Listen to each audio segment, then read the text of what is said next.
అయ్యప్ప పడిపూజకి 50,000 రూపాయలు బహుమానం చేసిన కుండ్రెడ్డి రాజశేఖర్ రెడ్డి దంపతులు పియ్యపల్లి మండలం గుడిపల్లి మండలం అయ్యప్ప స్వామి పడిపూజ నిర్వహణకు రాజశేఖర్ రెడ్డి స్వామి ఇచ్చారు. ప్రతి ఒక్కరూ అయ్యప్ప పడిపూజ కలిసికట్టుగా చేసి స్వామి అనుగ్రహం పొందాలని చెప్పారు. ఈ కార్యక్రమంలోని రాజశేఖర్ రెడ్డి స్వామి, గురుస్వామి, అయ్యప్ప స్వాములు, జనార్దన్ రెడ్డి, శ్రీనివాస్ రెడ్డి, రామలింగం తదితరులు పాల్గొన్నారు.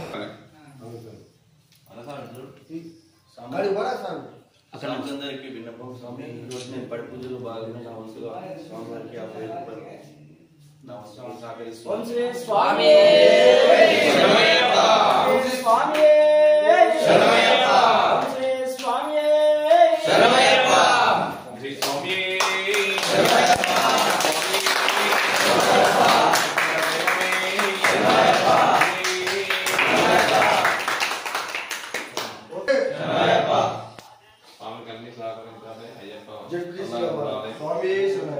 కోరిక నెరవేర్చాలి. స్వామి